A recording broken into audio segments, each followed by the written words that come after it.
Today's rundown is about a psychological thriller, Girl in the Basement 2021. A harrowing true story of a young, beautiful girl who was kidnapped and held captive in her abusive father's basement for over 20 years. The story opens with a teen girl who is having breathing difficulties for some reason. She is being cuddled by a woman in the backseat of a car and being rushed to a hospital by a male driver. After getting down at the hospital and while carrying the girl inside, the man warns the woman not to say a single word. The girl is treated in the emergency room and the pre-cap ends. The scene changes to a flashback 20 years earlier where we see a family eating at a table. Don and his beautiful wife Rieni are raising two teenage daughters, Amy and Sarah. Amy lives away from the family due to her studies while Sarah is often forced to stay in the house until she turns 18. When Sarah is about to leave for a late-night party, Don gets angry for not discussing with him beforehand and forbids her from leaving. Amy tries to support her sister, but their abusive father is adamant. However, Sarah is rebellious and sneaks out to meet her motorcycle-riding boyfriend, Chris. They go for a ride together and drive through the middle of the forest. In the meantime, Rieni tries to console her daughter, believing she has locked herself in her room. When Sarah doesn't respond, Don opens the door with spare keys and is met with an unsettling sight that his daughter had slipped out unnoticed. Sarah arrives at the dance party and enjoys with her boyfriend, Chris. He also plays the guitar and often sings for Sarah. They sit separately in the middle of the forest because love is blind. She sits in an awkward position in front of him while he sings for her and tells her that he loves her. The next morning, Don is sitting outside the front door and is completely pissed. Sarah returns and kisses her boyfriend in the middle of the street because love is blind and she cannot see her father. She tries to sneak in through the backside, but he catches her and confronts her for breaking his rules. When she rebels against his argument, he physically stops her and threatens her to follow his rules as long as she lives in his house. Later that day, Amy joins Sarah in her bed and asks about her lovely night with Chris. Rieni also shows up and consoles her daughters, but Don is eavesdropping on their conversation. Sarah makes plans with Amy and Rieni to move out on her own when she becomes 18. Don overhears everything and starts working on his plan to stop Sarah at any cost. He descends to the basement where he spends most of his time when he is being creepy. He pushes a wardrobe inside the basement, revealing a secret door that leads to a dark soundproof room. Flash forward to 3 months later. Everything seems fine and we see Sarah talking to her boyfriend Chris on the phone.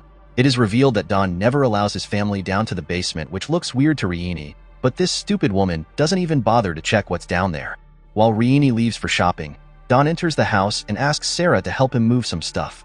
He pretends to be so nice because he doesn't want to alert her of his dangerous intentions. He indirectly leads her to the basement and surprises her by revealing that secret door behind the wardrobe. He reveals that it's a bomb shelter made by the previous owner, and as soon as they're done moving the stuff, he quickly locks her inside. She screams for help, but it's clearly seen that the room is soundproof. When she opens the container they brought a moment ago, it is full of clothing that belongs to her. There's also a keypad near the door which only leads to her mistakenly shutting down the power. There is a ventilation pipe inside the basement which somewhat allows her voice to reach to the outside. However, Don hears her screams and covers the other end, leaving no chance to get any help. She is now literally trapped in the bomb shelter and has no way out.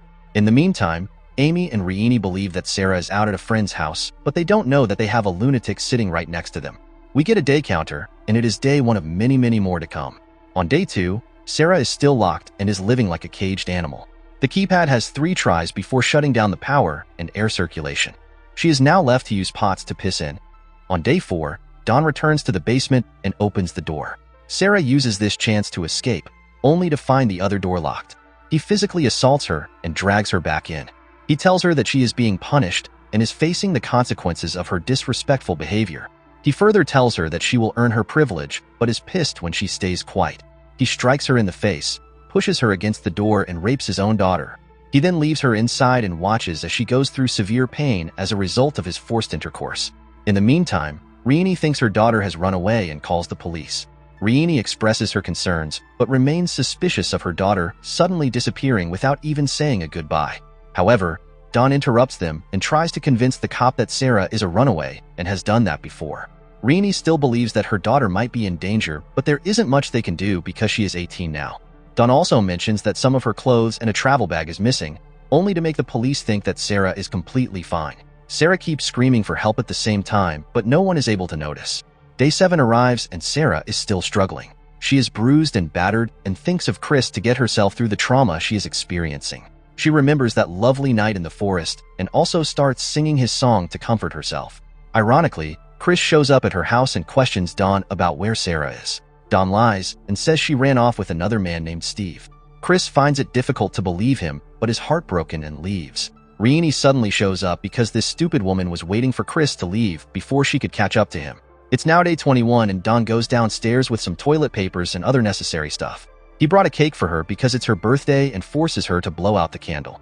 He also gives her a beautiful red dress as her birthday present and forces her to put it on. He compliments on her beauty and asks her what she wants. She says she wants to be released, to which he says that it is too early. Then she asks for a TV, but he says she has to earn it, and then she asks for a clock. He agrees and asks her to come closer, probably with the intention of raping her again.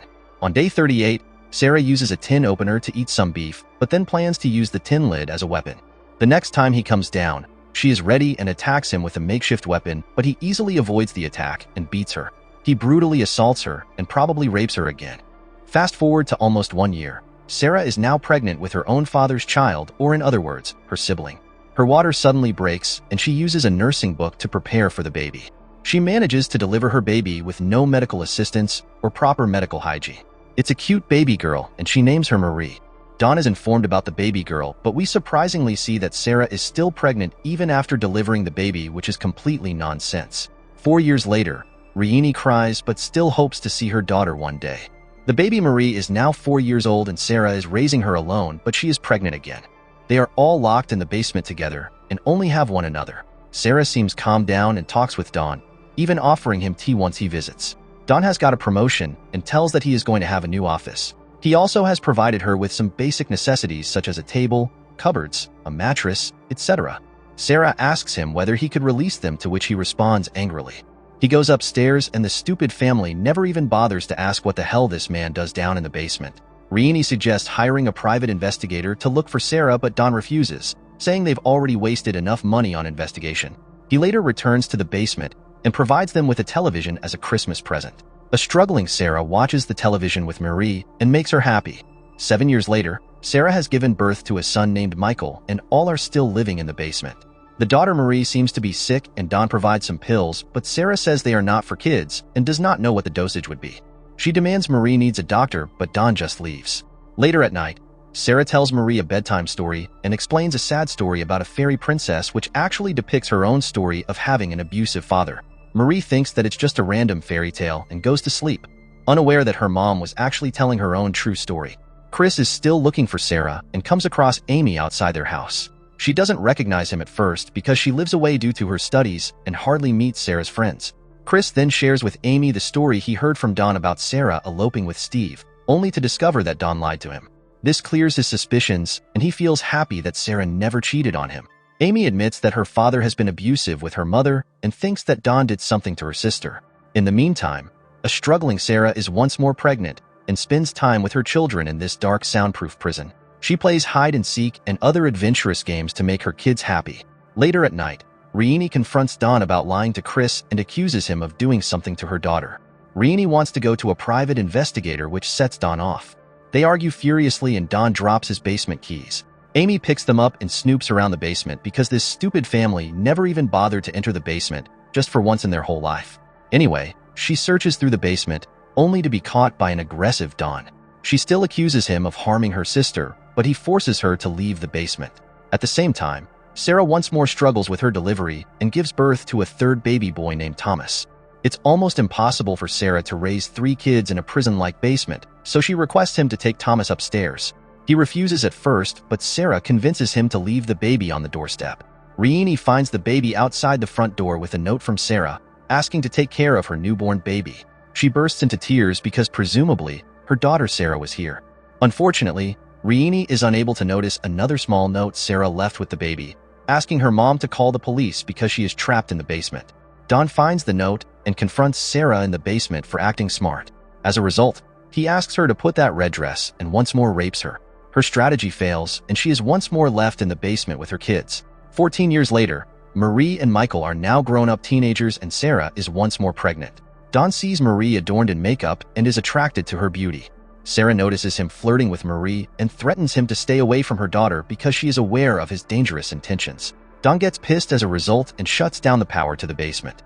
The kids also have social anxiety from being locked in a basement bunker their whole lives. They do not understand how horrible the situation they are in really is. 17 years later, Sarah is still pregnant and no other kid has been added to the family, which clearly emphasizes that she is 3 years pregnant.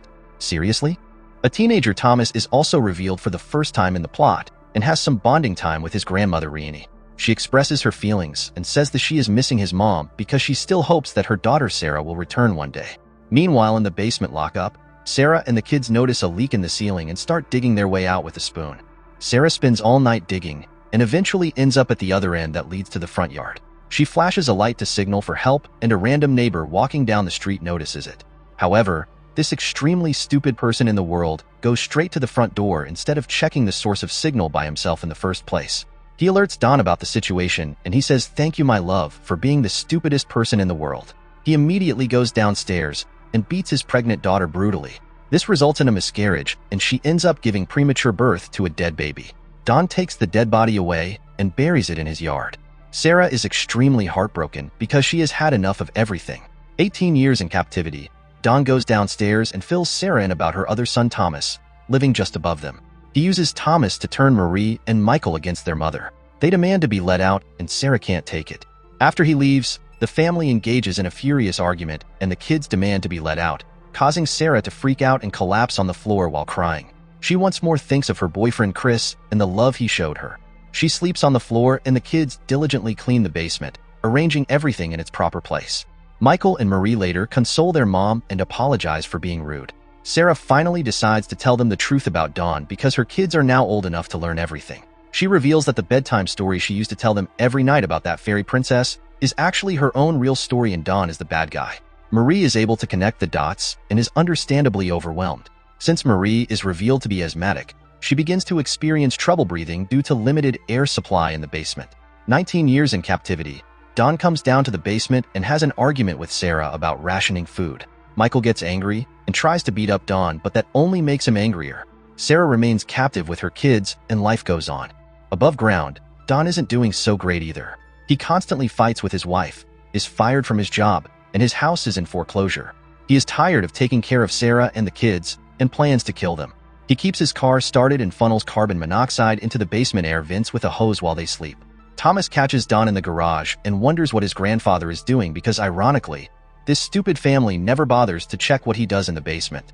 Dawn has a change of heart and doesn't kill them. He goes to the basement to check on them, and we see that they are okay and still sleeping. 20 years are finally complete, and the captivity is going to end soon. Marie has breathing problems and has an asthma attack so bad that she needs medical attention. Sarah begs Dawn to take them to the hospital, and she even calls him Dad. He eventually agrees but leaves Michael locked in the basement to die, just to make sure that Sarah doesn't escape. Sarah enters her house for the first time in 20 years and is emotionally overwhelmed. They drive towards the hospital, and it is the same scene we saw at the start of the film. He rushes them to the emergency room where doctors fight to save Marie. A concerned doctor shows up and asks about Marie's medical history. She tries to talk to Sarah, but Dawn keeps her engaged in a conversation because Sarah is forced to stay quiet. When the doctor leaves, Sarah asks to go to the bathroom, but Dawn refuses to let her go. When Dawn gets distracted by his phone, she spills water on his paperwork, causing him to get a new form. It's time to make a move because it's a do-or-die situation. Sarah tries to follow the same doctor, and after an extremely intense chase between Sarah and Dawn, she eventually makes her way to a detective in the corridor and asks for help. The smart police officer immediately reacts to the situation and holds him at gunpoint. Sarah and Marie are brought to safety while Dawn is arrested and put away for life. Michael, who was left in the basement to die, is also freed but is currently in critical condition.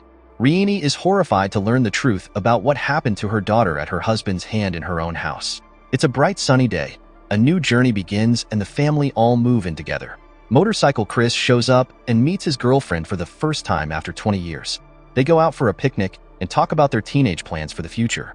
It's obviously a tearful reunion after 20 years, and Chris apologizes for not trying harder to find Sarah. He then gives her a helmet that he bought for her 20 years earlier. They finally go for a ride together, and the movie ends with Sarah being safe and sound.